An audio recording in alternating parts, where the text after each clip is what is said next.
ഇന്ന് സോഷ്യൽ മീഡിയയിൽ ഒത്തിരിയേറെ ആഡ് വരുന്നത് ഫുഡുമായി ബന്ധപ്പെട്ട കാര്യങ്ങൾക്കാണ്. ഇനി ചില ദിവസങ്ങളൊക്കെ വൈകുന്നേരങ്ങൾ ഇങ്ങനെ നോക്കിയാൽ നമുക്ക് മനസ്സിലാവും, എല്ലാ ഹോട്ടൽസിലും ഒത്തിരി തിരക്കാണ്, എല്ലാ തട്ടുകടയിലും ഒത്തിരി മനുഷ്യരാണ്. ആളുകളൊക്കെ ഭക്ഷണം കഴിക്കാനായിട്ട് വെറൈറ്റി സ്ഥലങ്ങൾ അന്വേഷിച്ച് പോയി തുടങ്ങി. വ്യത്യസ്തമായ ഫുഡും വ്യത്യസ്തമായ ടേസ്റ്റും അന്വേഷിച്ച് മനുഷ്യർ ഒത്തിരി ഇടത്ത് പോയി തുടങ്ങി. ഫുഡ് ഒത്തിരി ഇമ്പോർട്ടൻറ്റ് ഫാക്ടറായിട്ട് ഇന്ന് മനുഷ്യരുടേക്ക് മാറിക്കഴിഞ്ഞു. വെറൈറ്റി ഫുഡുകൾ ടേസ്റ്റ് ചെയ്യുക, അതിൽ സന്തോഷം കണ്ടെത്തുന്ന കുറേ അധികം പേരുണ്ട്. തെറ്റില്ല, ഭക്ഷണത്തോടുള്ള സ്നേഹവും അതിനോടുള്ള ഒരു ഇഷ്ടമൊക്കെ നല്ലത് തന്നെയാണ്. എന്നാൽ കൊറോണ സമയത്ത് ഉണ്ടായൊരു സ്റ്റഡി ഇങ്ങനെയാണ്. കൊറോണ ഉണ്ടായിരുന്ന 2 വർഷത്തിനകത്ത് ഈ ലോകം മുഴുവനിലുണ്ടായ മരണത്തിൻ്റെ 3 ഇരട്ടി മരണം ഓരോ വർഷവും ഈ ലോകത്ത് സംഭവിക്കുന്നുണ്ട്. എന്തിൻ്റെ പേരിലാണെന്നറിയോ? വിശപ്പിൻ്റെ പേരിലാണ്.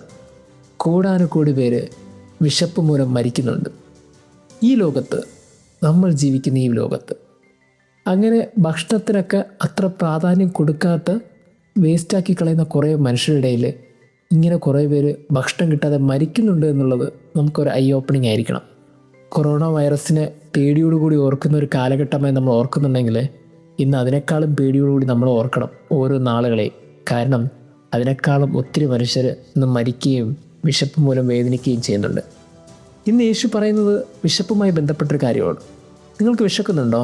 നിങ്ങൾ എൻ്റെ അടുത്തേക്ക് വാ, ഞാനാണ് ജീവൻ്റെ അപ്പം, നിങ്ങൾക്കൊരിക്കലും വിശക്കില്ല.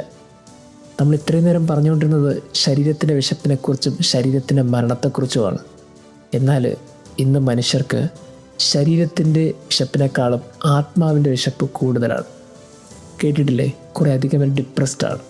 കുറേ അധികം പേർക്ക് ഇനി എങ്ങനെ ജീവിക്കണമെന്നറിയില്ല, ഇനി എന്ത് ചെയ്യണമെന്നറിയില്ല.